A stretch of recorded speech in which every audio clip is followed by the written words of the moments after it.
Hello बच्चों, study class में आपका स्वागत है। आज हम क्वेश्चन आंसर करने वाले हैं अध्याय 4 पागल हाथी। तो कृपया कॉपी और पेन अपने पास रखिए और क्वेश्चन आंसर हमारे साथ करिए, ठीक है। तो कस्तूरी हिंदी क्लास 4 का चैप्टर 4 है, ठीक है। पागल हाथी, इसका प्रश्न उत्तर करते हैं प्रश्न पिटारी से। पहला प्रश्न बहुविकल्पीय प्रश्न है। तो क का ऑप्शन नंबर 2 सही है, मोती। ख का ऑप्शन नंबर 2 सही है, 1000 रुपये। ग का ऑप्शन नंबर 3 सही है, मुरली ने। घ का ऑप्शन नंबर 1 सही है, हाथी ने। ठीक है, उसके आगे है प्रश्न उत्तर, पढ़ो लिखो और उत्तर दो। प्रश्न संख्या क, मोती कौन था? तो इसका उत्तर होगा, मोती राजा साहब की खास सवारी का हाथी था। प्रश्न संख्या ख, मोती ने पागलपन में क्या किया? तो इसका उत्तर होगा, मोती ने पागलपन में अपने महावत को मार डाला। प्रश्न संख्या ग, मोती अपनी दशा देखकर दुखी क्यों होता? ठीक है, तो इसका उत्तर होगा, मोती को कुलियों की को तरह लकड़ियाँ ढोनी पड़ती थी। ठीक है, मोती था सो राजा साहब की खास सवारी का हाथी था, तो मोती को कुलियों की तरह लकड़ियाँ ढोनी पड़ती थी, इसलिए वह अपनी उस दया पर अक्सर दुखी रहता था। इसका लकड़ियों ढोने का काम इसलिए दिया गया क्योंकि मोती ने पागलपन में महावत को मार डाला था, इसलिए राजा ने मोती को कुलियों की तरह लकड़ियाँ ढोनी पड़ती थी, इसलिए वह उस दशा पर अक्सर दुखी रहता था। प्रश्न संख्या घ, राजा साहब ने ढिंढोरा क्यों पिटवाया और क्या करने को कहा? तो इसका उत्तर है, राजा साहब ने मोती को पकड़ने के लिए ढिंढोरा पिटवाया, क्योंकि उन्होंने कहा कि मोती को जो कोई भी पकड़ कर लाएगा उसे 1000 रुपये का इनाम दिया जाएगा। ठीक है, इसके बाद आते हैं प्रश्न संख्या अंगा। प्रश्न है, मुरली कौन था? तो इसका उत्तर है, मुरली महावत का 8 वर्ष का बेटा था।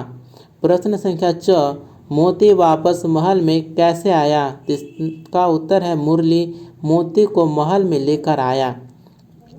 दूसरा प्रश्न, दिए गए कोष्ठकों में घटनानुसार क ख डालकर कहानी का क्रम बताओ। ठीक है, तो इसका उत्तर इस प्रकार से दिया गया है। देखिए, इसमें सबसे पहला ऑप्शन नंबर 1 का होगा। यहाँ पर देखिएगा, मोती राजा साहब की खास सवारी का हाथी था। ठीक है, उसके बाद आएगा नंबर 2 में, एक दिन इसी पागलपन में उसने अपने महावत को मार दिया। ठीक है, उसके नंबर 3 में ये आएगा, राजा साहब घबरा कर भागे और एक छोटी सी झोपड़ी में घुस गए। ठीक है, उसके बाद ऑप्शन नंबर 4 आएगा यहाँ पे, राजा साहब ने ढिंढोरा पिटवाया कि जो मोती को पकड़ कर लाएगा उसे 1000 रुपये इनाम में दिए जाएंगे। उसके बाद ऑप्शन नंबर 5 यहाँ पर है, मुरली पेड़ से नीचे उतरा और मोती की सूंड को थपकियाँ देने लगा। इसके बाद अंत में ये होगा, मुरली ने चिल्लाकर कहा, डरो नहीं मोती बिल्कुल सीधा हो गया है, डरो नहीं मोती सीधा हो गया है, अब वह किसी को नहीं मारेगा। इस प्रकार से क्रमबद्ध आपको लिखना था। उसके बाद आगे है, पढ़ो कहानी बताओ जुबानी।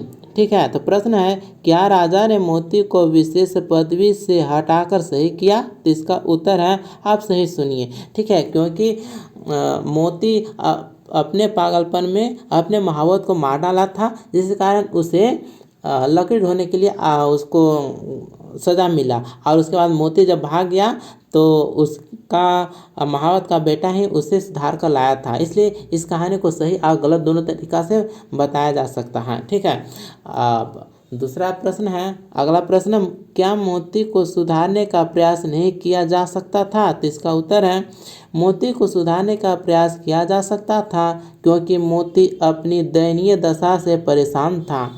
यदि दशा में सुधार किया जाता तो वह भी सुधार सकता था। ठीक है, वो भी सुधर जाएगा, वो भी तो एक जीव ही है। अगला प्रश्न, क्या मोती का राजा साहब पर हमला करना सही था? तो आप इसका उत्तर स्वयं से ढूंढ लीजिएगा कि उसका ऐसा दयनीय स्थिति हो गया था कि अपनी स्थिति से वह परेशान हो गया था। ठीक है। अगला प्रश्न, क्या मुरली भी इनाम के लालच में मोती को पकड़ने जंगल गया था? तो इसका उत्तर है नहीं, वह मोती को इनाम के लालच में पकड़ने जंगल में नहीं गया था। इसके आगे प्रश्न है, मोती ने मुरली से कुछ भी क्यों नहीं कहा? तो इसका उत्तर है क्योंकि उसने मुरली को पहचान लिया था, इसलिए कुछ नहीं किया। अगला प्रश्न, क्या मोती को अपने किए पर पछतावा था? तो इसका उत्तर है हाँ, मोती को अपने किए पर पछतावा था। इस प्रकार से प्रश्न उत्तर होगा। आगे है पाठ से। प्रश्न है, हाथी को राजा की सवारी के रूप में प्रयोग किया जाता है और कौन कौन से जंतु हैं जिन्हें राजा की सेना में विशेष रूप से स्थान दिया जाता है? तो इसका उत्तर होगा घोड़े, ऊंट आदि को भी सेना में विशेष रूप से स्थान दिया जाता है। अब आते हैं भाषा ज्ञान से व्याकरण संबंधित प्रश्न उत्तर होगा। पहला प्रश्न देखिए, प्रत्येक के लिए दो दो पर्यायवाची शब्द लिखना है। तो हाथी का होगा गज हस्ती, राजा नृप नरेश, राजा का होगा नृप नरेश। अब आते हैं जंगल का पर्यायवाची शब्द अरण्य वन, नदी का होगा सरिता वटिनी, पाँव का पर्यायवाची शब्द पैर चरण, मस्तक का पर्यायवाची शब्द माथा ललाट, आदमी का पर्यायवाची शब्द व्यक्ति मनुष्य। अब दूसरे प्रश्न की ओर आते हैं। प्रश्न है, पाठ में विभिन्न कारक चिन्हों वाले वाक्य छांट कर लिखो। ठीक है, तो यहाँ पर क है, मोती राजा साहब की खास सवारी का हाथी था। ख, वह महावत का दबाव भी नहीं मानता था। ग, राजा साहब के आदमी मोती को पकड़ने के लिए दौड़े। घ, मुरली पेड़ से नीचे उतरा।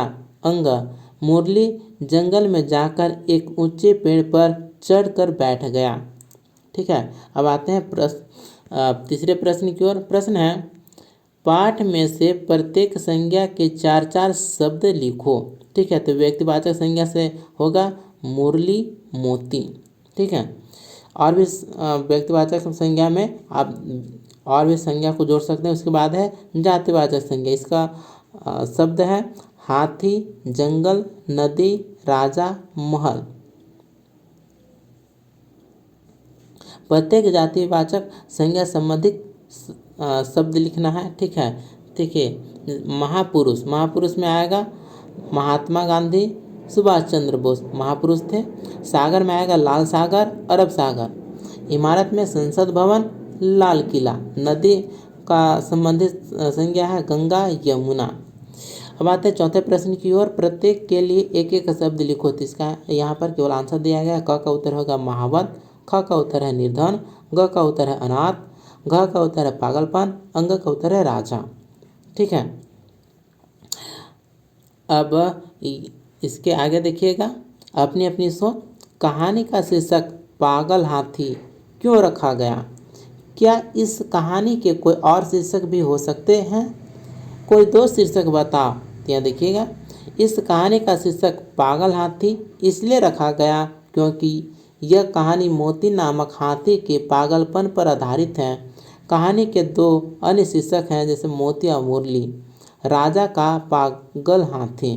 ठीक है, तो चैप्टर 4 पागल हाथी का क्वेश्चन आंसर यहीं पर समाप्त होता है। अगले वीडियो में चैप्टर 5 छली गधा का प्रश्न उत्तर करेंगे। कस्तूरी क्लास 4 का सभी चैप्टर का प्रश्न उत्तर इस चैनल पर अपलोड किया जा रहा है, तो कृपया सभी वीडियो को आप जरूर देखें। मिलते हैं अगले वीडियो में। धन्यवाद।